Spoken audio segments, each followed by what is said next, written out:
Hey there, bassists around the world. I'm Steve Klusner. Welcome to my channel.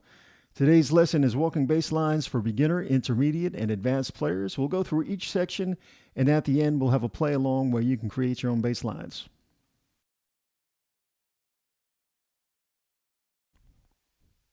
The goal I have for beginners is to get you to learn where the notes are on the neck and how to navigate the neck. I want you to learn timing and how to count. And I want you to start to move around a little bit. And to accomplish this, we're going to be doing something that's not exactly technically walking, but it's what I consider a beginner's approach to walking. Right? We're going to be playing with a 2-feel, and we're going to be playing a root 5th move. All right, so you have to know what that is. So let's start out with finding the root note of a chord. The root note of a chord is simply the first note of the chord. So if I play a C major 7, the root note is C. If I play an E minor 7, the root note is E. Fairly simple, right? So now let's find out what the 5th of a chord is. This is where we get into music theory, but we're not going to do a deep dive into that right now. We're just going to keep it real simple and find the 5th. Okay? So if we establish that the C is the root note of the chord, we're going to go up 2 frets, 1, 2, and then 1 string down. So there's the 5th. Right? So there's the root, and there's the 5th. So it'd be a C, and then a G. Then when we go to that E minor 7, right? The root note is E. Go up 2 frets, 1 string down. That's going to be a B. So there's the root, and there's the 5th. And we're going to count it with a 2-feel. So for the most part, we're going to be using half notes. So we're going to count it 1, 2, 3, 4. 1, 2, 3, 4. All right. Now, I didn't want to make it too simple for you. I want to give you a little challenge, and I wanted you to pay attention to counting. So on the 3rd chord of this piece of music, we go to an E flat minor 7. That's a passing chord, and we're going to play it on beat 4, so you'll have to pay attention to the counting. So I'll play the whole first line for you. It's going to sound like this. 1, 2, 3, 4. 1, 2, 3, 4. 1, 2, 3, 4. 1, 2, 3, 4. Okay. So pay attention to timing. Now, let's play along with the sheet music. Now, if you're unfamiliar with sheet music, that's okay. I have the notes written out above the staff, so follow that. And I have the timing below the staff, so pay attention to the timing. And all you have to do is follow the pink bouncing ball.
For intermediate players, it's a good time to start to explore chords and understand how they're built.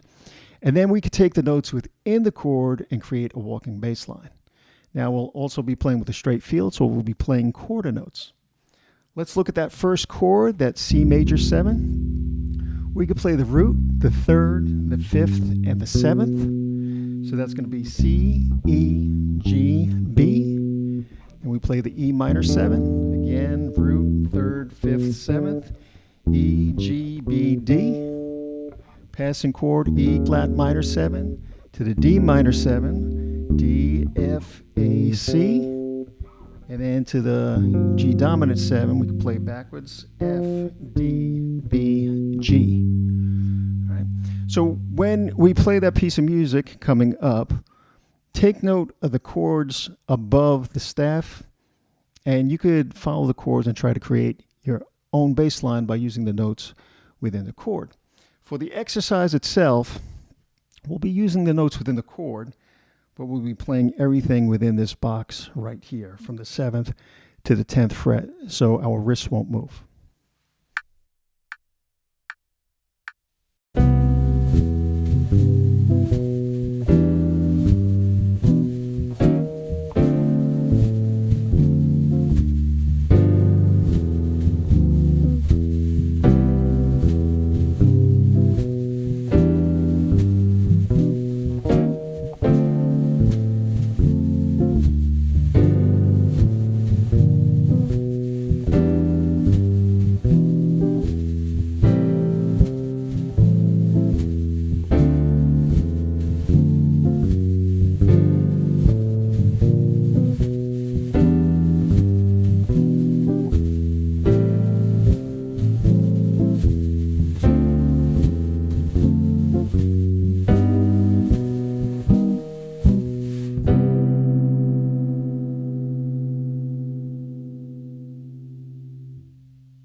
For advanced players, you want to incorporate more elements into your playing.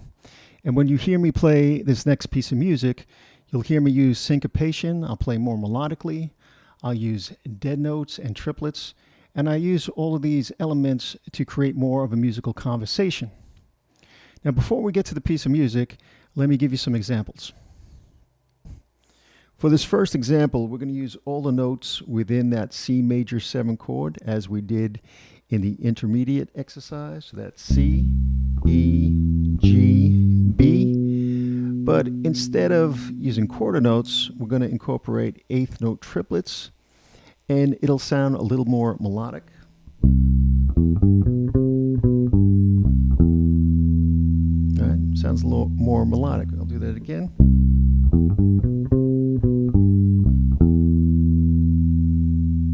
And for this next example, again, we'll incorporate the 8th note triplet, but we'll put a rest in there, so we'll have a little skip. Hear that little skip?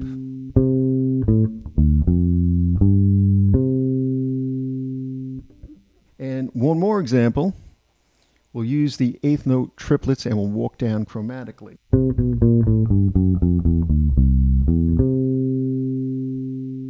So these are all little things that you'll hear me use in this next example.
Now we'll have a little fun. I'll put down the bass and accompany you.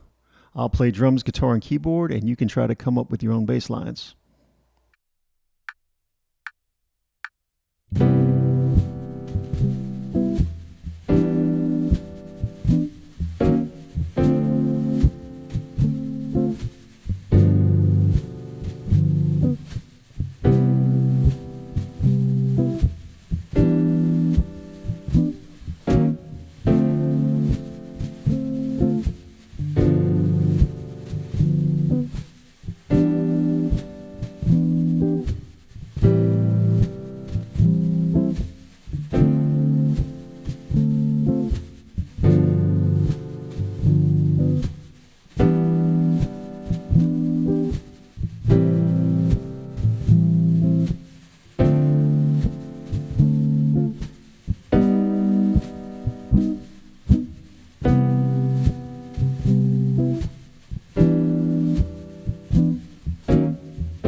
I hope you enjoyed this lesson and going through the different stages of bass lines from beginner to intermediate to advanced. If you did, please give it a thumbs up. Please subscribe. And if you'd like private lessons with me, visit stevekonbass.com and just send me an email. Happy bass playing. I'll catch you next time.